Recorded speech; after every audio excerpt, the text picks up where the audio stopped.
The film opens on a young boy who absolutely hates his life. His name is Brandon, and he grows up in the rough streets of Richmond, California. More than anything, Brandon dreams of escaping to outer space, just so he never has to deal with people again.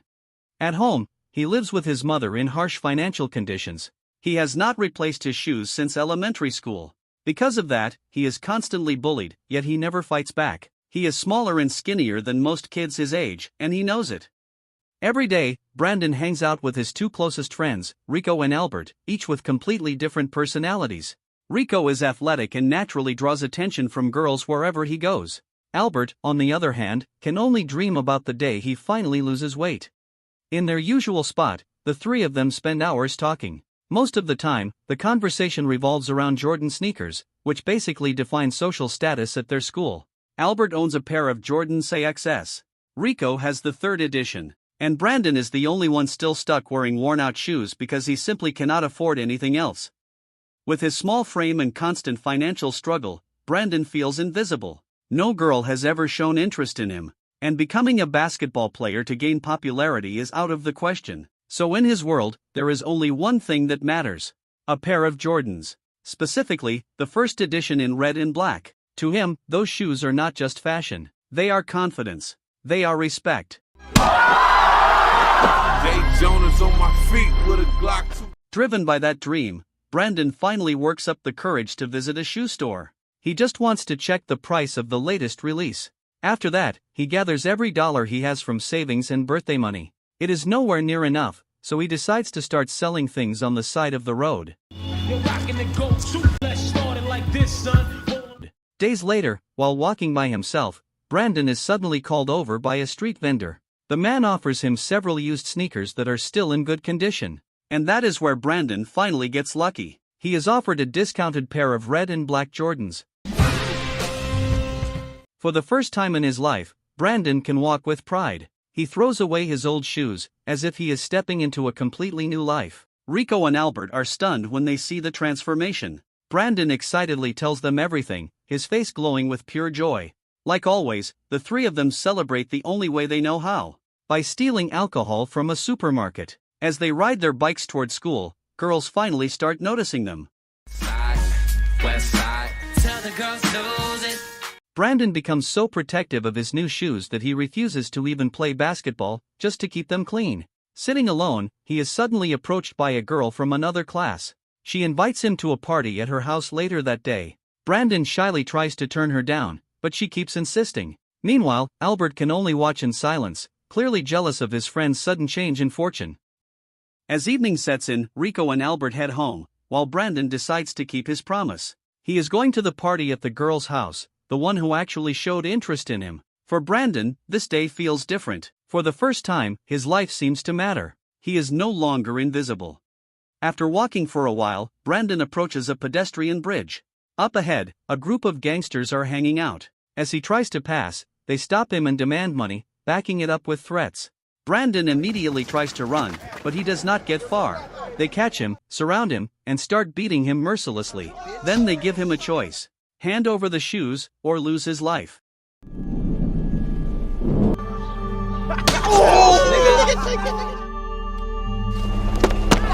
Thank you for the kicks, nigga. Take your shoes off. After the beating, Brandon makes his way home, his body aching and his face soaked in tears.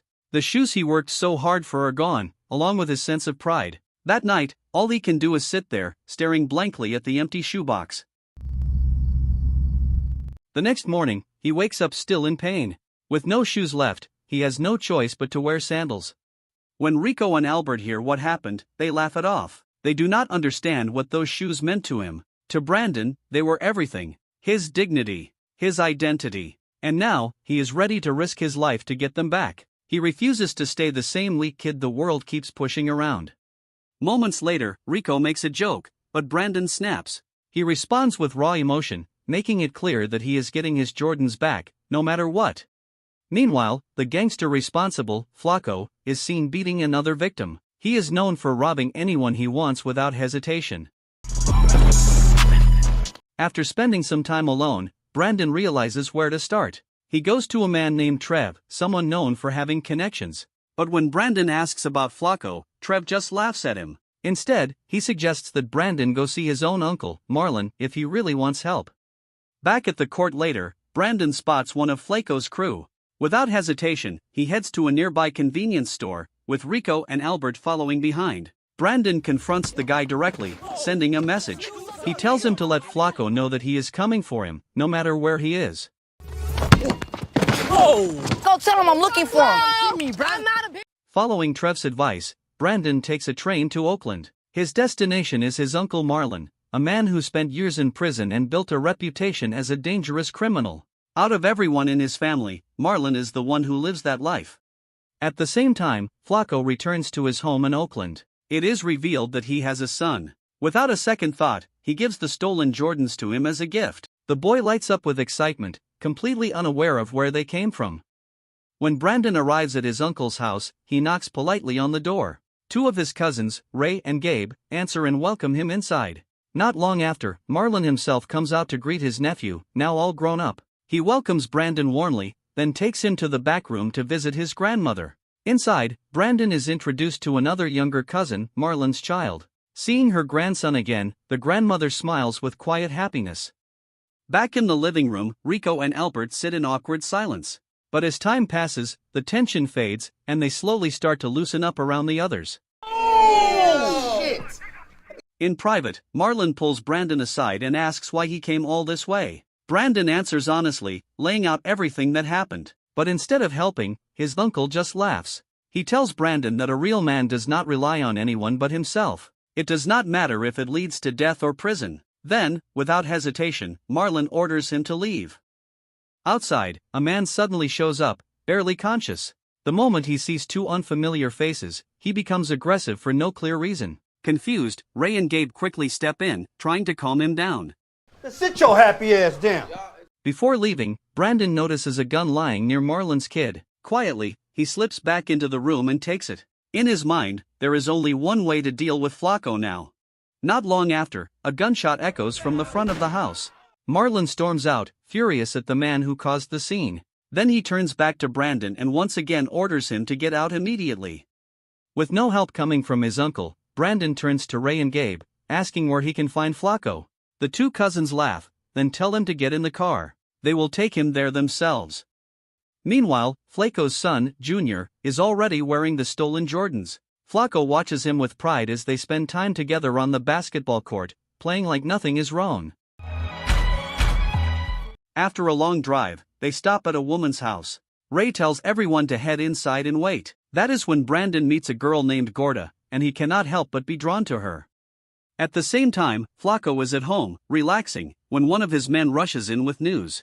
He reports that some kid is out there looking for trouble. However, Flaco does not pay it any attention. As far as he is concerned, no one is stupid enough to come after him.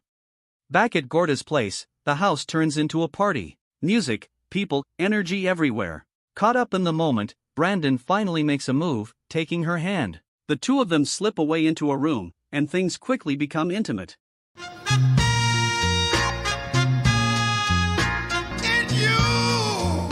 As the afternoon fades, Ray tells Brandon it is time to go. They are heading to a sideshow, an illegal street event where drivers show off their modified cars and drifting skills.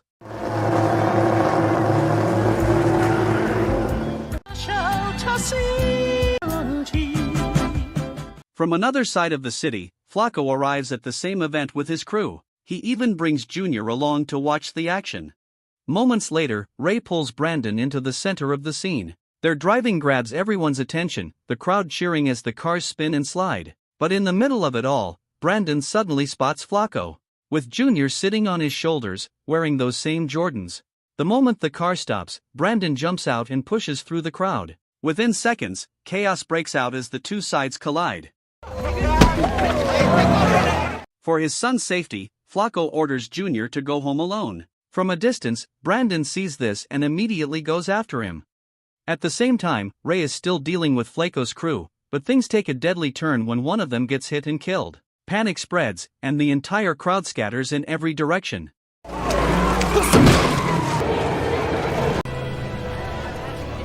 Blinded by rage, Flaco quietly trails Ray and Gabe from behind. Meanwhile, Brandon and his two friends continue following Junior as he heads home.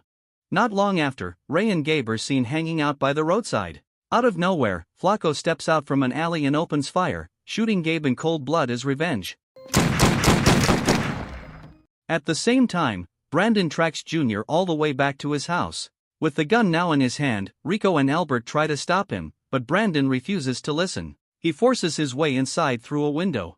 Moving in silence, Brandon searches the house for his shoes. He eventually enters Junior's room, keeping the gun aimed as he approaches. Calm but tense, he grabs the Jordans, scolding the boy who has no idea what is really going on. Outside, Rico and Albert suddenly notice Flacco's car pulling up. Hearing the sound, Brandon tells Junior to act normal. But something feels off, and Flacco senses it immediately. The moment Brandon tries to escape through the back door, Flacco opens fire without hesitation. Brandon shoots back, creating just enough of an opening to run. Go, go. Seconds later, more gunshots rip through the windows, forcing the three friends to split up. Albert runs toward the front of the house but gets tackled and slammed to the ground. Meanwhile, Brandon keeps going, no longer looking back. Flacco cocks his gun, ready to kill Albert on the spot. But at the last second, Rico jumps in from behind and saves him. Now wearing his Jordans again, Brandon feels like he has finally won. The fight is over. He can go back to living a normal life. But when he reunites with his friends, Rico cannot hold it in anymore. His anger explodes. Albert almost died over a pair of used shoes. Without another word, the two of them walk away, leaving Brandon alone. Regret starts to creep in, surrounding the boy who only wanted his life to feel worth something. As morning arrives, Brandon wakes up where he spent the night thinking. He heads back to his uncle's house, where Marlon is already waiting for him alone. Filled with guilt, Brandon returns the gun. Marlon tells him that Gabe is dead because of everything that happened. Then he orders Brandon to go home and take the gun with him, reminding him that what he started with Flacco is far from over. The next day, Junior is at a shoe store with his father. Surrounded by options, he ends up choosing a pair with a Spider-Man design instead. Flacco puts him in the car, ready to head out again. This time, to take back what was stolen from his son. Meanwhile, Brandon prepares himself, wearing the Jordans he fought so hard to reclaim. He stops in front of a trash can, holding his uncle's gun. After a long moment of silence, he makes his choice. Brandon lets go of the anger, the revenge, and everything that came with it. Then he throws the gun away. When he arrives back at the court, Brandon tries to reconnect with his two friends. He even brings them beer, just like old times. But the disappointment on their faces is still there, clear as ever. Not far away, Flacco is still driving around, searching for his target. Then, by pure chance, he spots them. A tense chase immediately breaks out through the neighborhood streets.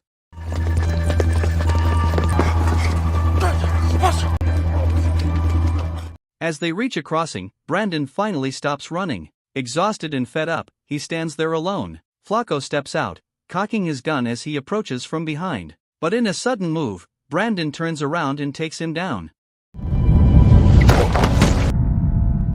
Now holding the gun, Brandon has the power to kill the gang leader right then and there. But everything changes when he sees Junior.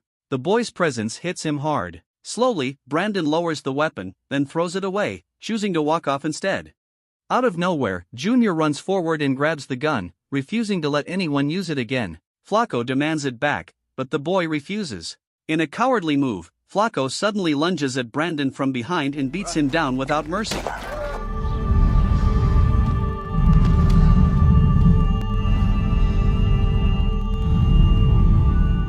But then something shifts. The moment Flacco looks back at his son, regret takes over. Seeing how brave and principled Junior is forces him to face himself. Without another word, Flacco picks his son up and starts walking away, apologizing over and over again. For the first time, he admits he has failed as a father.